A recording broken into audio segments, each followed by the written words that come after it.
And we're live. Hello, everybody. How's it going? Hey, how you Uh, doing? Hey, Everything is pleasant. Everything is, I would say, moderately acceptable. Our world is still going to hell, and we're all along for the ride. Yay! Oh, Well, at the it's very, okay. I happen to be friends with Satan. I will introduce you. I would rather not. He's gonna try to tempt me into something that sounds really awesome, but there's always strings attached. Nah, he hasn't. He got bored of that about 500 years ago. Lately, he's just been playing poker. Um, He's a terrible cheat, though. I'm not gonna. I wouldn't. I'm not gonna. I wouldn't trust him. It's probably like something that's like poker for your soul. No. No, it's for infernal dollars. They're only valuable in that dimension, though. So, No, I have no intention of going to that dimension. It's probably fiat currency anyway. I mean, Alright, okay, enough anyway. about Red Man Bad. What is the first article? Well, the first article is not really an article. It's just something that was found on Reddit. SOD, did you find it or did someone else find it? Oh yeah, I found this one. Yeah, we found a bunch of just today and yesterday. So much stuff has gone down in the media is talking about absolutely none of it. But this is not anything to do with the media. This is just something which is pretty fucking hilarious that I found on Reddit. And it's a post on the our communism, and the post is titled "I have Asperger's, and this is why I support Marxist communism." Well, no, it's not. He has Asperger's and or autism and happens to be a communist. No, it's he has Asperger's and that's why he's a Marxist. All right, I'm gonna pull up the story and then I'm going to read it out loud. So I hope everybody's got your something. If you're drinking something, I would recommend you swallow it right now because you might do a spit take. Just a fair warning, okay? also, So- you might choke. Well, that's true. Okay, so the post was by George the Angel Boy 127 8 months ago on our communism subreddit. I have Asperger's, and this is why I support Marxist communism. I have always admired the thought of communism, and I even listen to some communist music themes whenever I feel stressed or just had a meltdown. I read this article by Scott Thomas that basically explains why I favor communism to core capitalism any day. Here's a portion of his article that belongs to him. And this is where it's about to get real good. So Sometimes anti-autistic propaganda is set forth by groups that purport to assist people. For example, the charity Autism Speaks promotes the tragedy model of autism, which is the idea that a diagnosis of autism means certain unbearable financial and emotional hardship for the family of the autistic.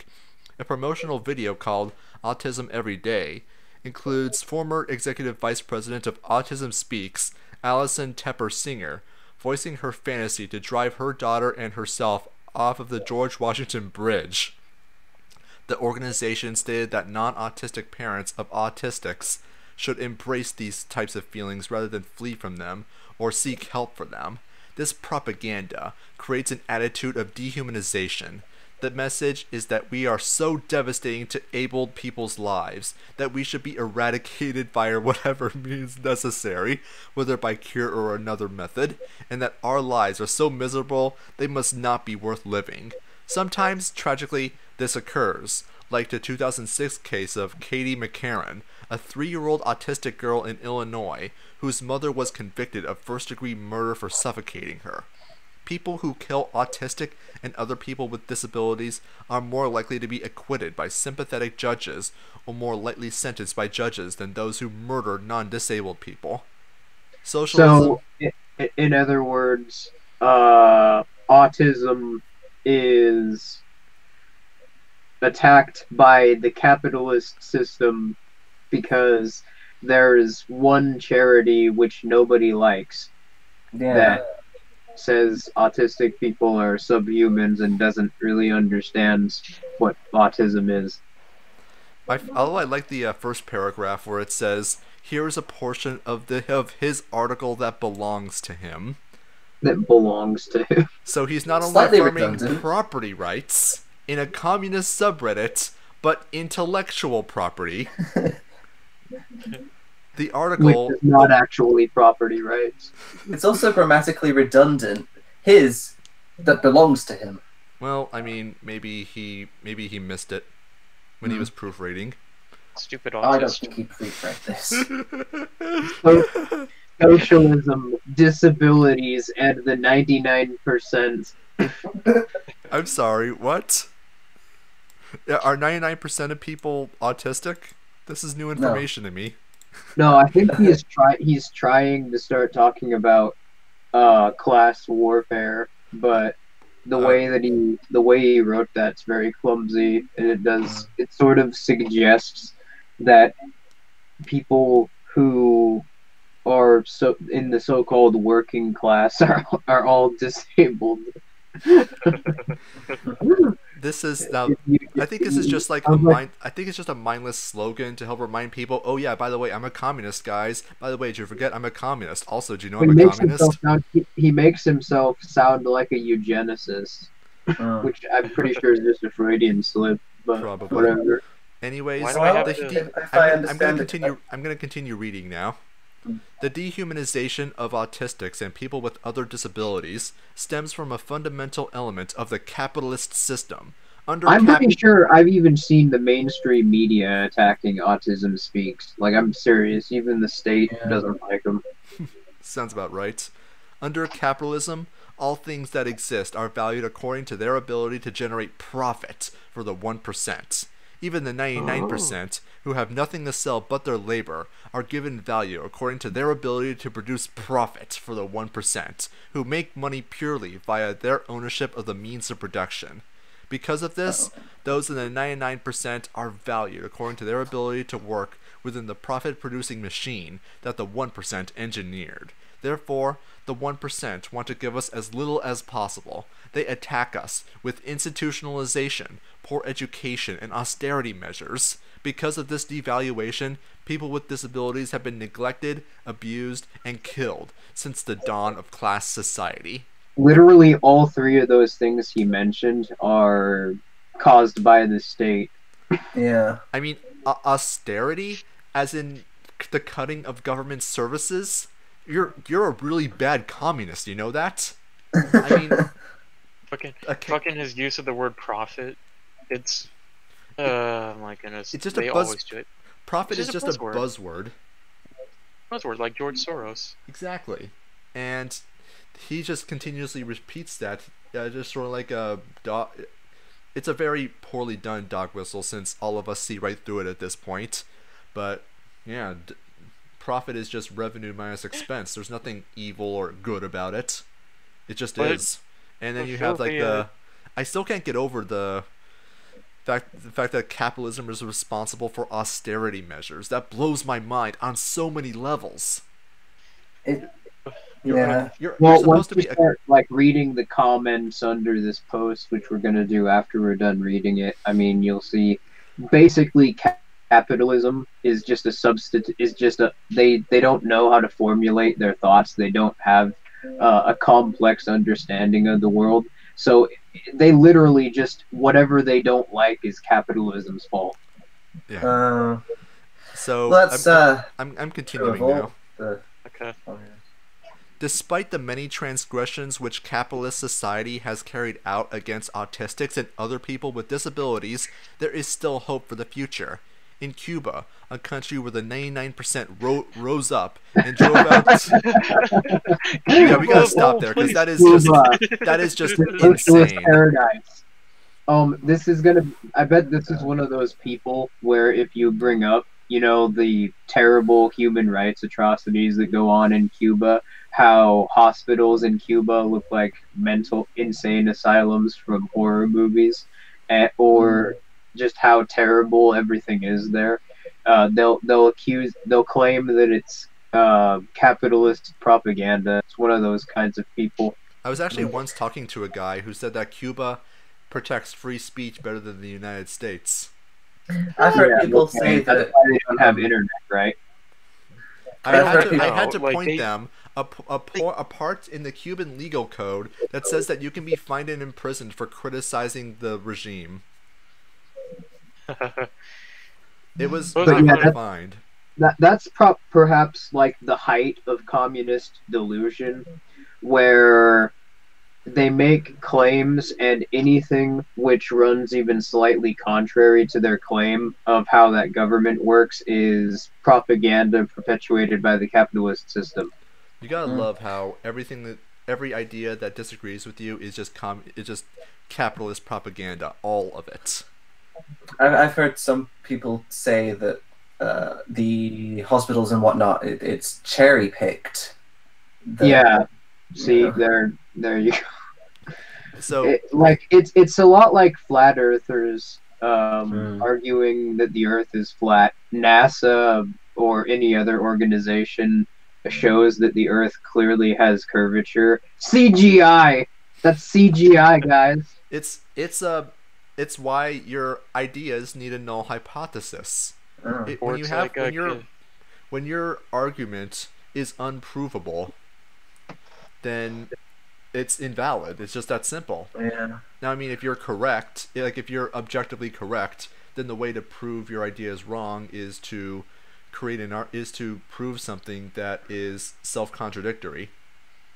But it's like the equivalent of Canadians saying that, hey, our healthcare, socialized healthcare, universal healthcare is awesome. I could do 10 minutes on the flat Earth alone. Oh yeah, but we're not doing that because the flat Earth is low-hanging fruit. So anyways, we're going to be continuing with this article, or rather Dude, it's Reddit fruit post. that's on the ground. People, oh wait, no, it's... sorry, go ahead. In Cuba, a country where the 99% rose up and drove out the 1%, people with disabilities are viewed, first and foremost, as people who have something to contribute to society rather than a burden. Rather than cut away at education, healthcare, and benefits, as is happening in the U.S. and other capitalist countries. Education and healthcare benefits, what? Where are they? Where are those cuts? Where are they? I haven't seen any. Anyways, Cuban society provides excellent education, free through the university level, free healthcare, and jobs or income for all. Yeah, they're so smart that when they were curing meningitis, they had to have U.S. funding. How many drugs do you think this guy is on to have this strange cognition of Cuba? He's not on drugs, he's just autistic. Cuban I'm schools. autistic, and I don't think Cuba's a utopia. He's probably low functioning. Cuban schools use a diverse set of educational approaches geared toward helping autistic children become educated and happy citizens capable of making a contribution to socialist society rather than being trained to become cogs in the profit machine as in the US. People with disabilities who are unable to do the work that most Cubans do are given jobs reading to other workers so that the workers are better able to enjoy the time spent at work. I'm sorry, what? Wait. People with learning disabilities are given the job to teach people how to read? No, it sounds like if you have a factory job, you have some autistic kid reading, I don't know, Mary Had a Little Lamb to you. I'm very confused. I think it's just like it's sort of like a very, you know how audiobooks work? If you're like doing a job, you have your MP3 player, you have your earbuds in, and you can listen to that passively while you're working. Well, they have that, except instead of an iPhone or an iPod, they have an actual person doing it. The wonders of communism, everybody. How would this work anyway? Because I mean, the literacy rate, like, they determine literacy just by whether or not like you can write your name. No wonder the literacy rate is. This part right here is fucking great. These jobs provide people with disabilities both the income to support themselves and the satisfaction that comes with knowing that one is valuable to society.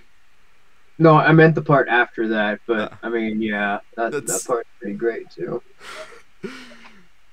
Capitalism offers only dehumanization, destitution, and even death to people with disabilities. Only by smashing the 1% can people with disabilities have the full freedom to live the most fulfilling lives possible, unhindered by the misdeeds of a system that seeks to destroy us. I am new here, and I hope to make allies. Oh my god, we are literally genociding autistic people. Even though there's a fucking show called The Good Doctor that's about an autistic guy, and that they're people with Down syndrome, they're actors. But no, we're being fucking genocided.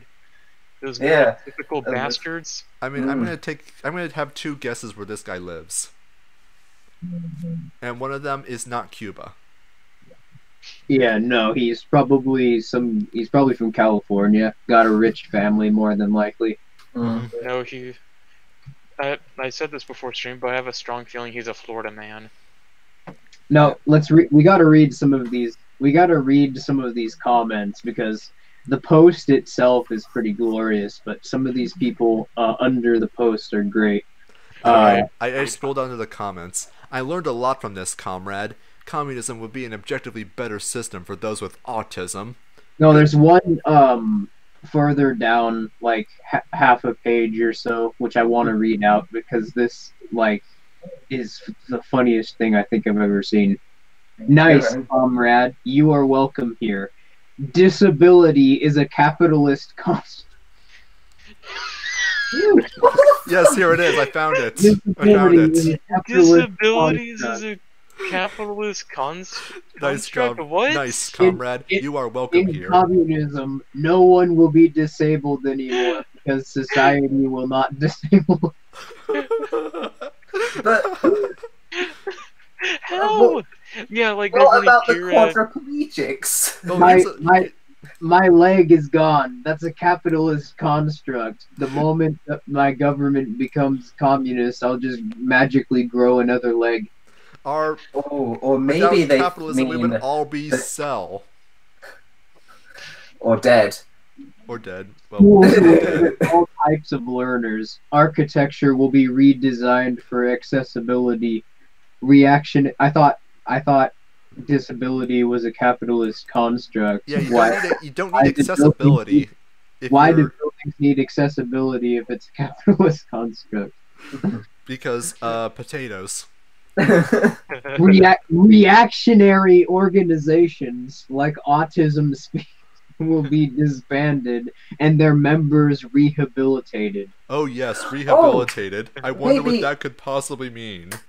Maybe it's like a political correctness kind of a thing where they're talking about how it's a construction. Like maybe they mean like they won't be called disabled because it's like is ableist, everything is neurotypical, and you have to point it all out. Either way, it's fucking stupid. Children will be raised by educated communities that can accommodate for every need, and appropriate medical technology will be available to all. It is a long way from here to there, but if we fight for it, it will happen. No, realistically, what will happen is you'll probably be put in an insane asylum by the state, and everyone will die from what would be curable right now with $5 medication. That's what'll happen in your communist society. How do we know that? Because that's what's happened in every communist society. And then there's the poor crop yields. I mean, just look at the socialist revolutions throughout history. How well have disabled people in general do? They just get put in insane asylums, which that's another thing. Cuba has insane asylums, and I'm not, too well versed with how they handled disabled people, but I mean, in the USSR, in Maoist China, generally insane asylums are used to house dissenters to the state, as well as just people who are autistic or whatever. So, answer me this: are their asylums better or worse than those of 17th century Britain? Probably worse. It's probably With about whipping and the yelling. Maybe worse. Every socialist, communist, whatever you want to call it, every dictatorship which has practiced Marxism is like monarchy under Ivan the Terrible. I mean, just look at something like the Paris Commune, which is apparently essentially the best, like, perfect example of anarcho-communism. And yeah, not only people die, priests were murdered. I'm pretty sure there's like one story of like a priest having his genitals cut off and shoved Yeah, in that his mouth. wasn't anarchist. There was a monopoly on arbitration. People couldn't freely associate with one another. That was just a Stalinist dictatorship, but they called it anarchism. Well, to communists, a Stalinist dictatorship is anarchism. Best part is it Yeah, only okay. lasted 3 months. I feel like a lot of it was probably spent on fire. Well, yeah. I don't know. Paris just tends to have a proclivity for being on fire when things like this happen. Well, I mean, Here's another great comment. Thank you, comrade. You reminded me of one of socialism's proudest legacies: the creation of humane livelihoods for those who might not be able to support themselves under capitalism. I love this. I love this next sentence. A friend of mine worked with deaf people, I believe, while on exchange in Moscow. He's not sure. He has no idea if his friend worked with deaf people or not. She swallowed the Friedman neoliberalism stuff hook, line, and sinker at school before leaving on exchange. She was always quick to mention her surprise that everyone she worked with adored and missed the Soviet Union because they could all live productive, dignified lives with well-paying jobs. Well, you can't even remember if she worked with deaf people when she was on exchange. Yeah, I don't think this person. You don't even know. You know, you're not even able to 100% recall if this woman was even actually working with these people. How do we know that's accurate? How do we know she exists? I think it might be a fabrication. It's not, but whatever. Moving on. This person has the memory of Ford.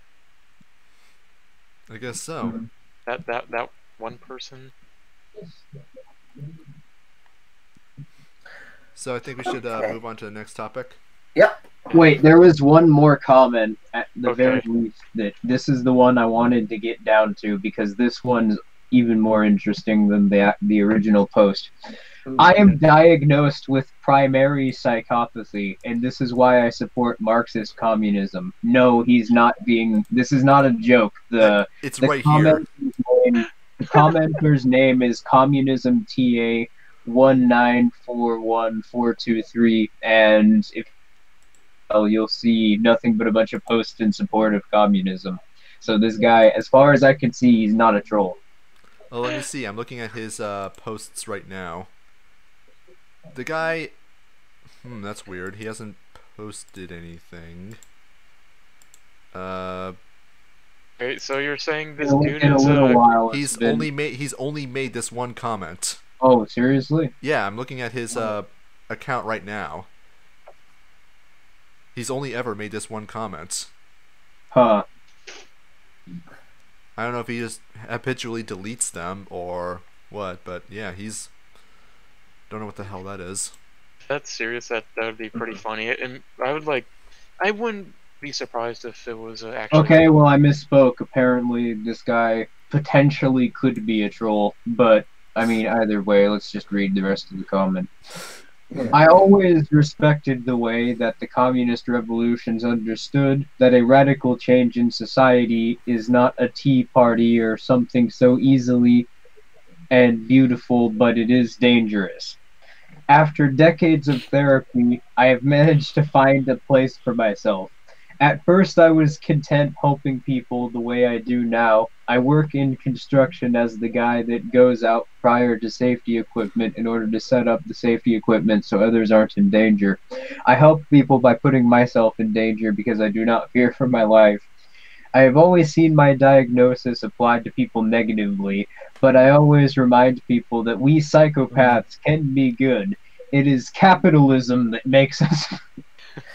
Well, I'm not entirely sure that bad. Because from what I know of psychopathy, it's unlikely for them to seek help because they tend not to see a problem with themselves. I'm pretty convinced that this guy's a troll because if you read it like a troll, it's absolutely hilarious. After decades of therapy. Yeah, okay. I can kind of see your point. And he worked in freaking construction. How do you afford decades of therapy working in construction unless you're like Construction workers make a lot of money. So I know, but still, it's like that therapy is expensive, like really expensive. And how many psychopaths would be willing to work in construction? They tend to have kind of a problem with pride. there is a culture of individualism and greed, and so it benefits most of us to do things to benefit ourselves. We do them, but it doesn't have to be doesn't have to be that way. A socialist culture will create primary psychopaths that do what others can't, but unlike capitalist culture, it will be for the benefit of all. Firefighters, construction, emergency rescue, EMS, high voltage electricians, extended and isolated guard duty, high risk transport like ice road trucking. These are all professions that psychopaths can succeed if they are given care and equipment that reinforces socialist theory. Oh, if you give me free shit, I'll actually be morally good and not kill people. Well, or that bash their head was against word walls salad, is what that or- was. I mean, even if this guy is a troll, there are actual people on the subreddit who are like agreeing with him, like in response to his comment. Yeah. So, I mean, even Yeah. if this is a troll, clearly it's something that communists agree with. Oh yeah. Seems like we're going to need a bunch of helicopters. But yeah, everything I don't like is a capitalist construct. The Reddit communists guide for debate for handling online political discussion. Although I want to draw attention to one other thing too. It's not in the thread itself, but it's just the rules of the subreddit. 1. No non-Marxists. So voluntarist communists are out. No oppressive language. Oppressive Oppressive language. I don't know what the hell that Oppress- is. No low quality or off topic posts, which I guess makes sense. No basic questions about Marxism. Wow. No basic questions about Marxism, so you can't ask them any questions about their beliefs. No. Oh, no, you can. They just have to be complex. Do you get banned if you ask them about the economic calculation problem? Questions like what is Maoism or why do Stalinists believe what they do will be removed, as they are not the focus on this forum. And 5. No sectarianism.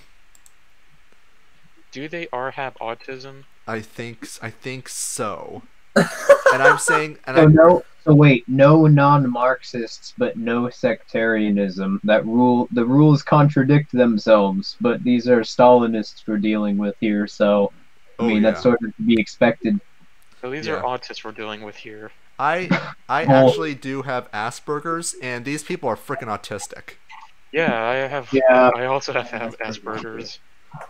But that's something that I was getting into, is I've never seen or spoken to a communist where it wasn't 100% obvious that they had autism in either the way that they process logic, like taking figures of speech literally, the really like cringy way that they try and sound smug, or the way that they talk, like they have that lisp that you do, Filthy.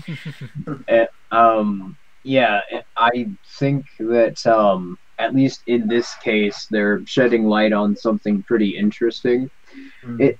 Which is that, I mean, to be fair, I've noticed just with sort of countercultural politics in general, it tends to attract a lot of people who are on the spectrum. Libertarians, there are a lot of libertarians that are on the spectrum as well. But the thing is that this post highlights is with libertarians or any other countercultural, like rather against the mainstream belief system. I think that in that case, it's just because people who are on the spectrum they're able to notice. Like in my case, I'm able to notice, things that the state does, and I see. instead of actually listening to the media, I think about what they're saying and I make logical connections with the things that they're saying, and that I find things that I can usually trace back to a government program, or it's very obvious that they're colluding with someone. Mhm. And I mean, you could see in my videos, these aren't just uh, like somebody who may not be familiar with what I do may interpret that as just making connections that aren't there. But no, these connections they do exist. I think we should And move on.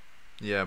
but, We should, but yeah, what I was getting to is, I think in the case of communism, like some of the arguments we've gone over, like everything that points to the contrary is a capitalist construct. I think that is just autism, honestly. That's why there's so many people becoming Marxists now. One quick question before we move on. Do I also have the Spurg lisp? No. Didn't think I did. It's hard to tell with your own voice. You're so used to your own voice, you don't really hear it. Do I have a lisp? I don't know. Yeah. Okay. I don't know either of them, but okay. So someone asked in the chat what the beeping was. Yeah, that was me. My watch beeps when it changes hours. So anyways, the next Now thing we're get going to be on to talking the about... actual stories. Alright, so this story, what we have here is a very hilarious state against the state.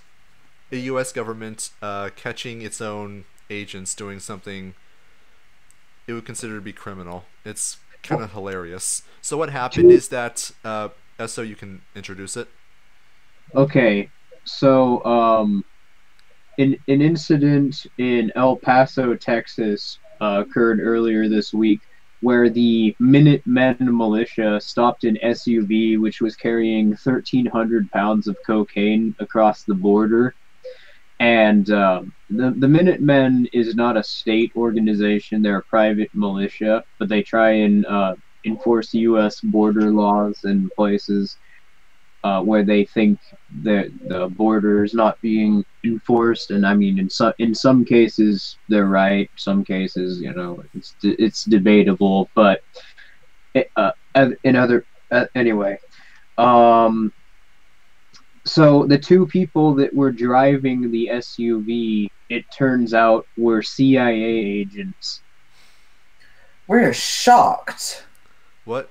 Imagine my shock. So if you all remember the various podcasts we devoted specifically to that leaked FBI document regarding Operation Eagle 2 and the CIA's drug smuggling program, this honestly should not come as too much of a surprise that CIA agents would be caught crossing the border illegally with 1,300 pounds of cocaine.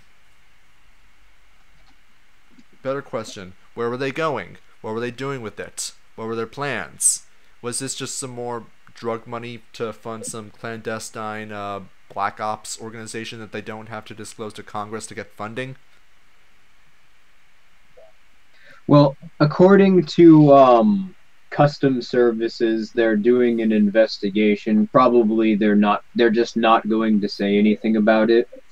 But the CIA claimed that there's no link between them and the two people driving the car. However, their official statement, I mean, the very first sentence is an outright lie, and we can demonstrably prove it's a lie, which is the CIA doesn't take part in drug smuggling operations.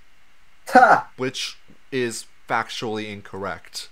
So, I mean, they're denying any connection with them, but given that even though their official statement is, the very first part of it is an outright lie, so we can't really take this with a grain of salt.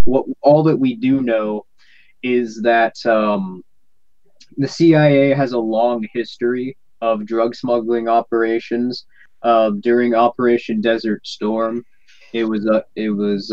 Uncovered U.S. troops were over there, infamously protecting heroin farms and poppy fields. Um, then there is the Phoenix program in Southeast Asia during the 1970s and the 1980s. And of course, then there's the Iran Contra connection, which was a Yeah. part of the Phoenix program. Yeah, I was gonna mention that. And the thing is that the Iran Contra scandal that was covered up in mainstream press. So I mean, the CIA clearly just thinks that people who are reading this are stupid. They think that they don't know much about political history, and I'm sure there are some people who bought into this. So for the most part, they're not necessarily wrong. It's just I mean they're stupid basically if they think that saying that is going to actually satisfy our curiosity. If anything, that raises that confirms our suspicions because it proves that they're doing something suspicious here. Well, I mean, that goes without saying. The question And is, what exactly are they doing? well, I don't know, but I've been noticing like in the last week and a half. I've mentioned several times on the stream before. I don't watch Fox, but I live in a house with people that do watch Fox News, and the last week and a half, every single night on Laura Ingraham, they're featuring a new family on there who apparently recently just had their loved one killed by an illegal immigrant. Like every night, it is some new person gets killed by an illegal immigrant, and not only that, but they have the families of them on there to moral fag about it, and that it's really weird. They all have the exact same opinions, and they have the exact same positions, word for word. They all make the weird, erroneous connection between this individual crime and the person who committed the crime being an illegal immigrant, and somehow if they had stricter border policies, that would stop that would have stopped the crime, which doesn't really make any sense. But the illegal immigrants cost taxpayers $156 billion a year. Okay, well, my point. That's not my problem. Oh, I'm sorry. Yeah. I had to Okay. leave for a moment, so I just started tried joining back in the conversation. So they also go on to make like the exact same, like they attack politicians, and they make the exact same claims like, oh, if you think that it's so safe to have an open border, how come you keep your doors unlocked, or how come you have a gate around your house? Comparing borders, which is just a line drawn on a map, and stricter border policy, which means more people pointing guns at your face for more reasons, to having a lock on your door, like comparing that to property. It's and they're doing it every night. There's a new person. I noticed that last night, and like looks like a very clear case of programming to me. Yeah. And that's what I suspect. I suspect that Can you the guys hear CIA me? is probably running Yeah. the drug trafficking rings in Mexico and Central America in order to try and influence policy within the U.S. and shape mainstream opinion. I think Because they caught 2 CIA agents trafficking the drugs, but this would also explain why they have such strong influence in Mexican politics. Like, they caught CIA agents within the operation. They're probably running it too, based on how the CIA typically runs their drug operations. that's How entirely long possible. until But they I think start breeding genetically enhanced radioactive attack squirrels? All right, we'll Alright, get to that, or whatever you just said, some other point, but we're going over this right now. all right. So one thing I do want to point out is that every time that there's a gear up to a major, usually a war, but there's some sort of like major event that the state wants to enact, you always have a campaign of propaganda that's geared up. It's typically representing your nation, your group, your tribe as being under threat, that you're being victimized by this horrible aggressor. You can see this like especially beginning around World War One. You can see this in World War II, in Vietnam, in propaganda for the Iraq War, that America was under attack, under deep threat by the Germans, and you would see propaganda of like, I'm pretty sure everybody's seen the "Destroy this mad brute" World War One poster depicting like German soldiers as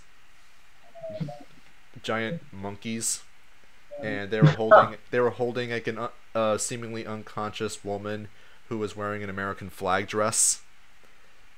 We did 3 weeks on the propaganda both sides had used in English one year, and we never did that. Interesting. I'm actually surprised. That one's very well known, but yeah, this is definitely a propaganda campaign. No doubt they're going to try to ramp this up in an attempt to justify the wall. That these illegal immigrants, these people, are victimizing the United States of America somehow. But yeah, have you seen that one? This is going to be the pretense.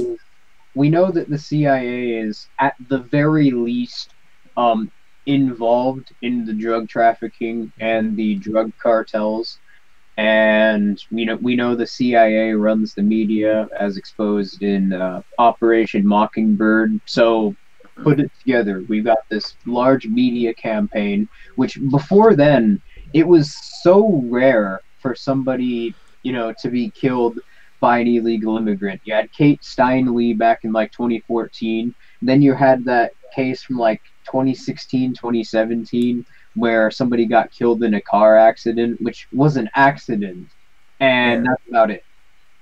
And now all of a sudden, in the last week, you've got like 4 people who were killed. Highly suspect. Well, I think I wouldn't be surprised if the state is pulling these people, contacting all of them to see. It's like, hey, are you willing to come on TV and read the script that we're going to present to you? It's like, no, screw off, we're mourning. And it's like, okay, then they move on. That's the weird part. Not only were they able to get the families in every case on Fox News, every family has the exact same political perspective, and they say the exact same things in the exact same order as one another. Like, I think you should go back. I want somebody who's watching this and is like in my Discord server.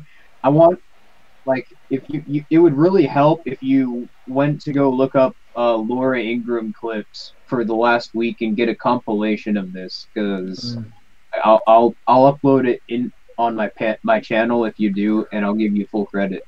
I think it's also worth pointing out that Trump did this in his speech last Tuesday, where he went off a list of people and families who were killed by illegal immigrants, as though somehow the wall would have stopped them. I don't know if they would or would not have, but I think we're seeing the beginnings of a significant propaganda campaign, and is probably connected with an article I saw on Zero Hedge on where the White House is currently trying to drum up excuses. The excuses they're going to present to the media, their quote-unquote justifications for the emergency order to build the wall.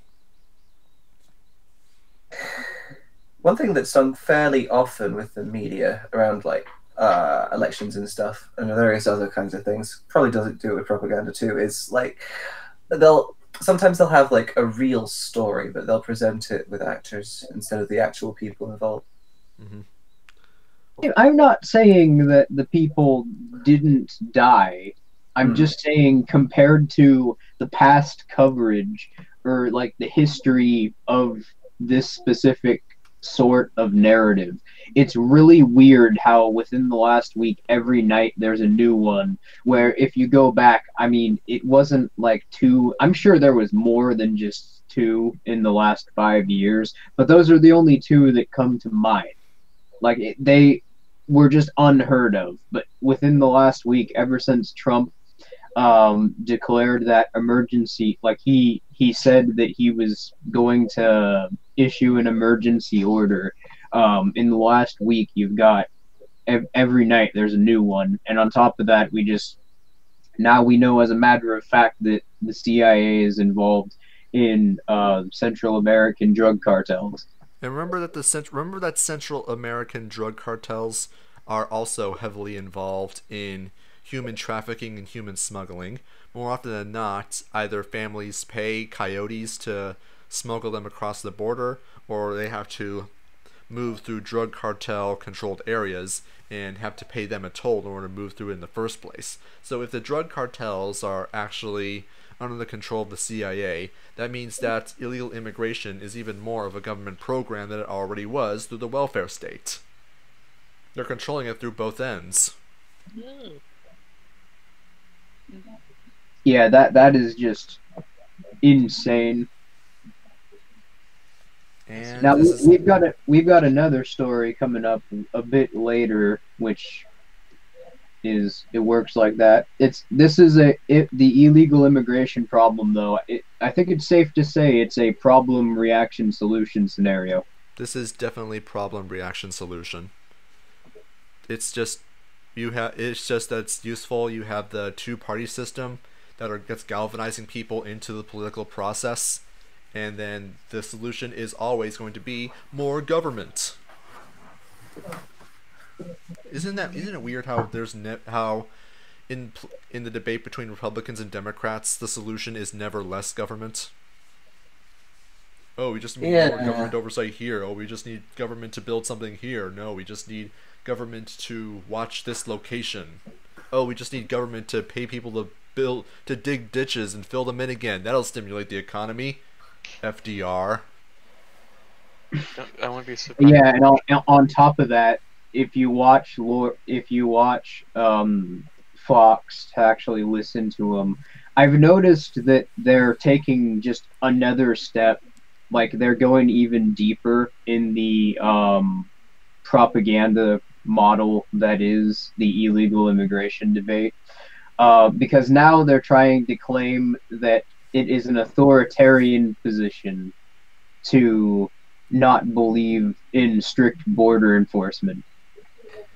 Yeah, that reminds me. Yesterday, I think it was, I saw a few tweets from Liberty Hangout that were saying, like, open border libertarians should just admit what they really are, communists. I heard Laura Ingraham last night explicitly state that strict border enforcement was a libertarian position.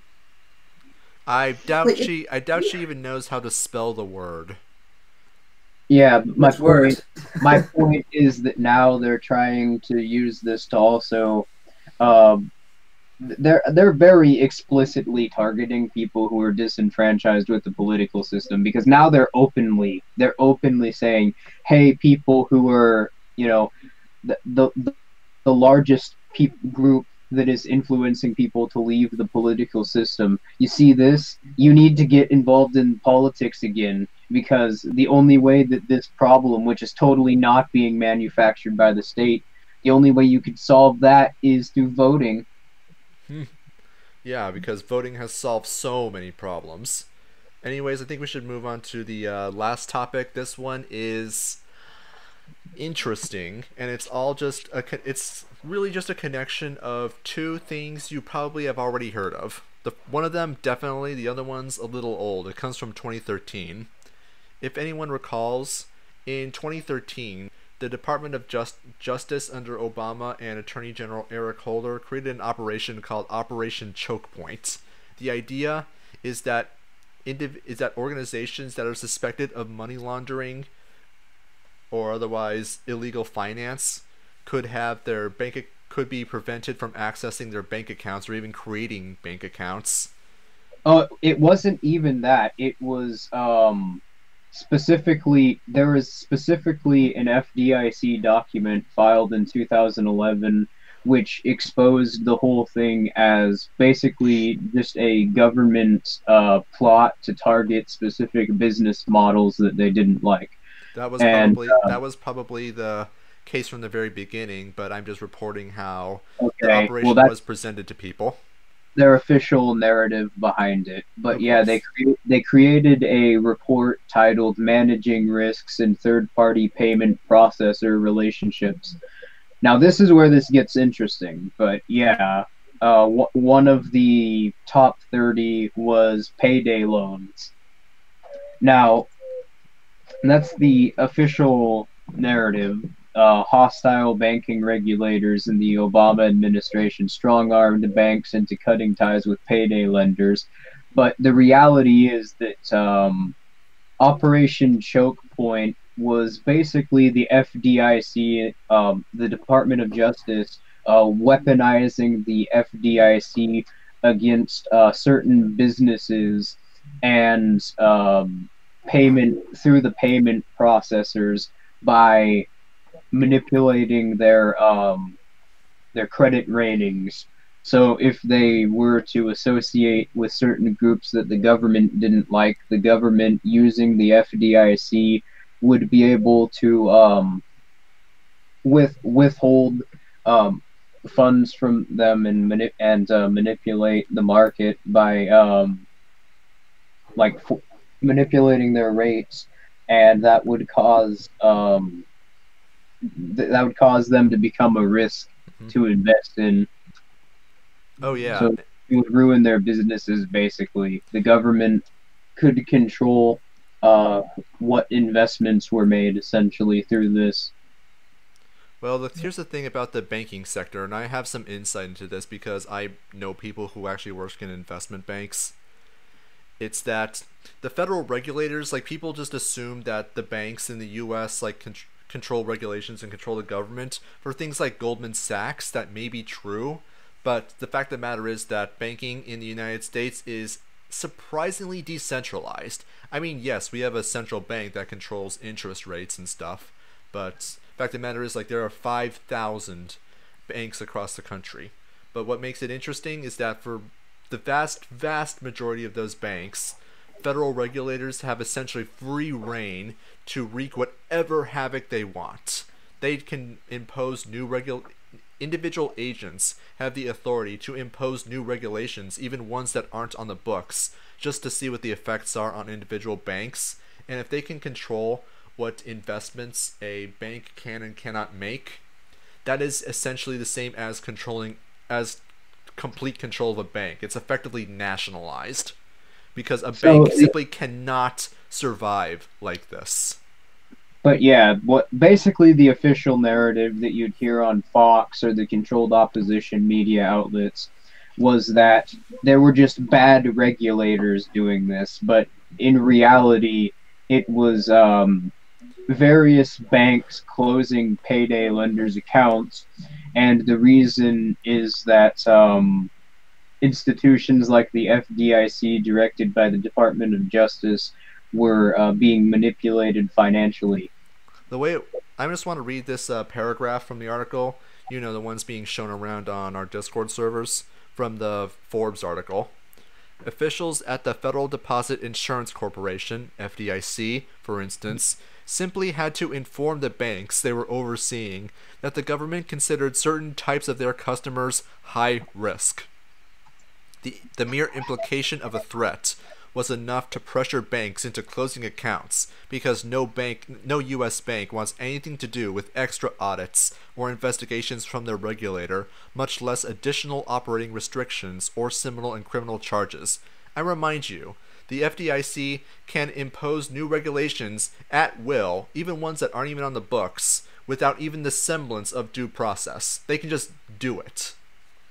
So we were mentioning the history of the FDIC.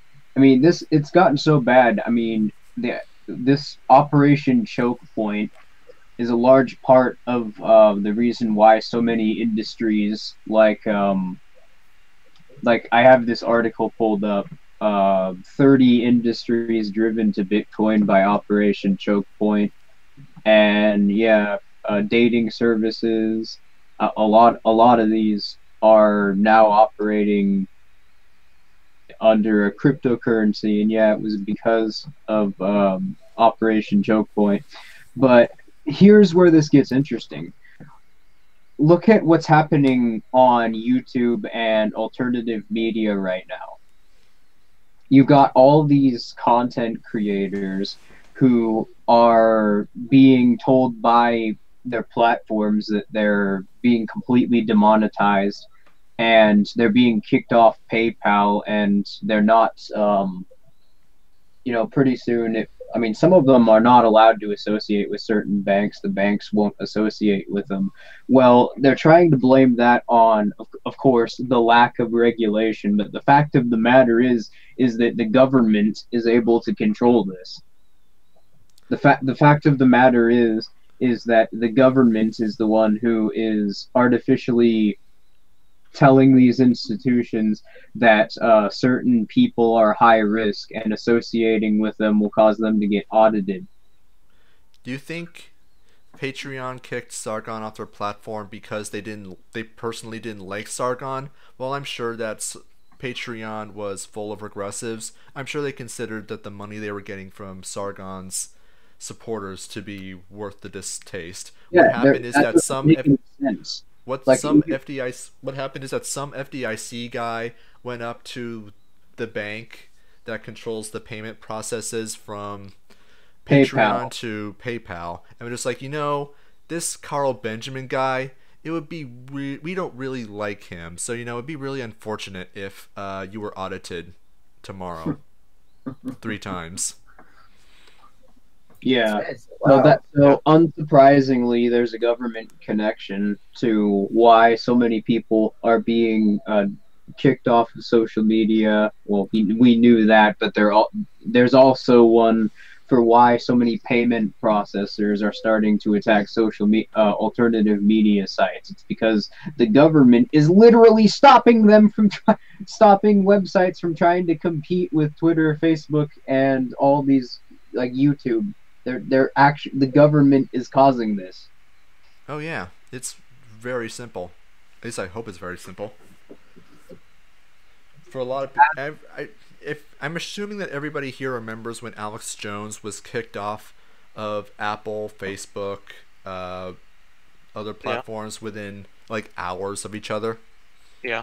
The connection I have is that I distinctly remember very early 2018, when Project Veritas did their expose of Twitter. They had the one Indian American engineer, who said that the reason that they didn't verify Julian Assange's account, he didn't know personally why that he wasn't verified, but he just assumed that, well, the government asked them not to. The follow-up question was, does the government ask you to do things? And it's like, yeah, all the time. So you can hear it straight from the horse's mouth that you're damn well certain that government's breathing down their necks, telling them what to do, and if they don't comply, well, they can just declare them to be a high risk. They can just have their FDIC agents tell the banks that certain companies, it's like, say, uncooperative Twitter is a high risk, and the banks will know what to do from there. Yeah, could you give me a link to that? Because I'm going to put together a video on this. But a link to the Alex Jones thing, or a link to that Indian programmer you just mentioned. Oh yeah, I think I actually did a video a while ago on that, so you should be able to find the clip from there, because I definitely remember linking it.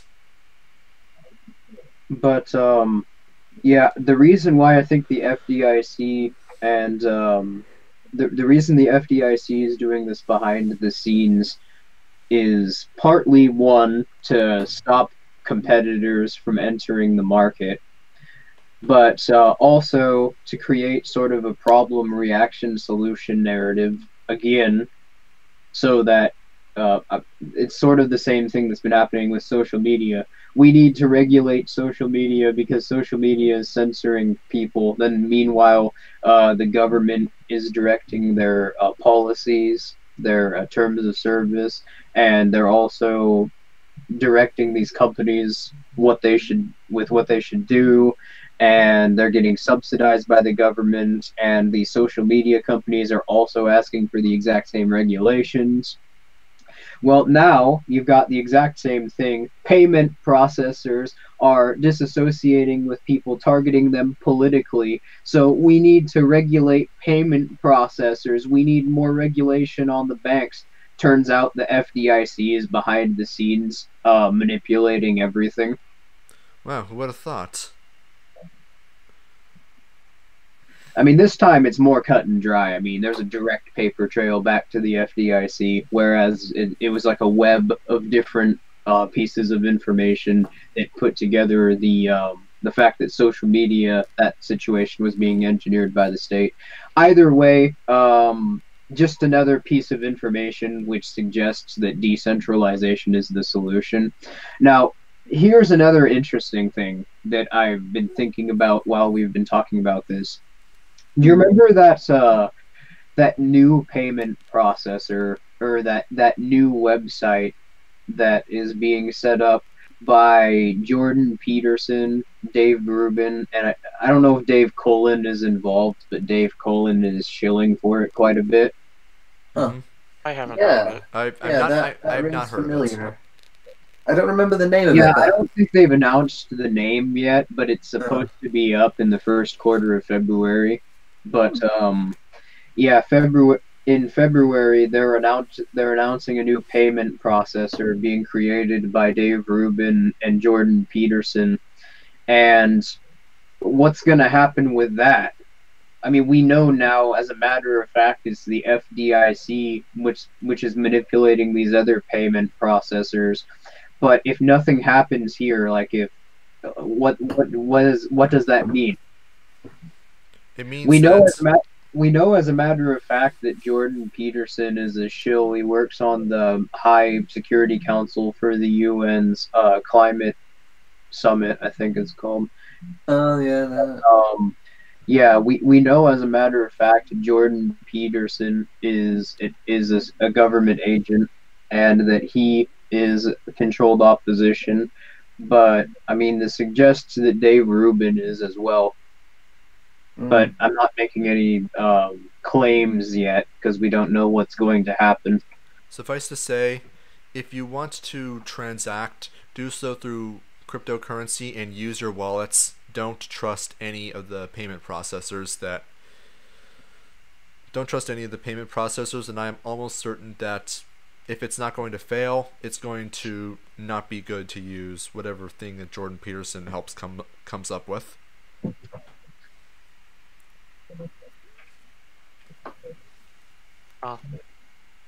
Yeah.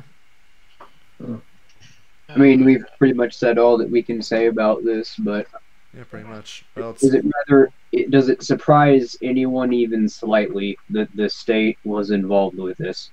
nope. No, not really. I don't really.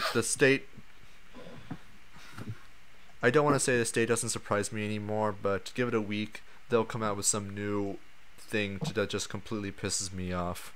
They always do. I mean, we know that this is the sort of thing that they do. I knew, as a matter of fact, the state had to be involved from the beginning because the arguments which are being made for supposedly why these online social media outlets and why these payment processors are doing this doesn't make any sense. Oh, they're just showing out to the SJWs.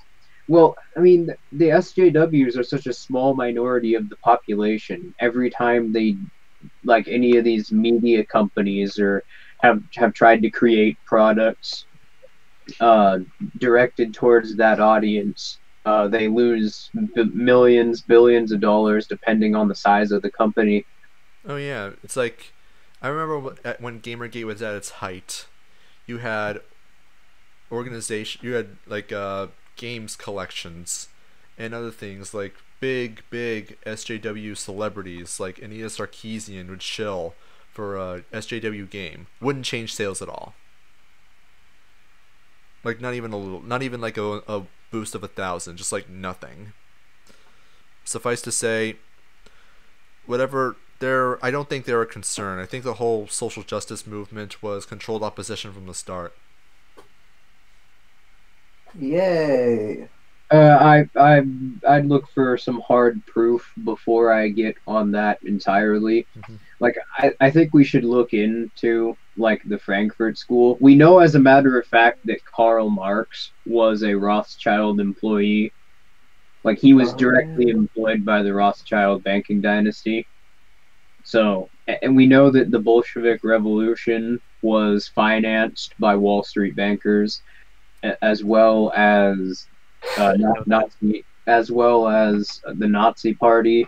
So, I mean, you could just see this everywhere throughout history that the banks and the state are engineering Marxism and are trying to popularize it. Right now on college campuses, the Communist Manifesto is the most assigned book. So, Which is, Jesus, really? I mean, yeah, Out of my 4 years of college, I'm surprised I haven't been assigned that book. I'm a literature major, but then again, it's not economics. Well, it's not so- literature, is it? I would encourage everybody yeah, to read no. the Communist Manifesto for themselves, just so they can see how freaking boring it is. It sucks. It's How long really, is it? really boring. If you've ever listened, if you've ever argued with a communist for more than 10 minutes, you read the Communist Manifesto. That's how unoriginal, Lackluster. Circuitous and that's how repetitive. boring it is. That's how lackluster it is. Yeah. But anyways, yeah, we're running over an hour now, so we should wrap this up. Anyone want to show your stuff? I still been grinding, still haven't gotten it to drop. I'm pretty pissed, and I'm tired. I have a YouTube channel where I never post videos. I'm Esso, and I make commentaries, even though I've been like sort of lacking the motivation to recently, which is why all I'm doing is collabs. But I'll put up some independently made content soon. Yay. And just a quick announcement for my channel. I'll be traveling for tomorrow all the way up until Monday. I won't be able to do much in terms of making videos, so my next video is going to be pretty late. So I Oh, apologize fun. for that in advance. Where are you going? Anywhere fun? I'm going to nowhere I want to say on stream. Oh, I know. yeah.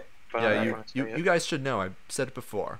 But anyways, thank you Damn for it. stopping by, and we'll see you. I will be here on Tuesday, so I'll be here for that. Anyways, bye-bye.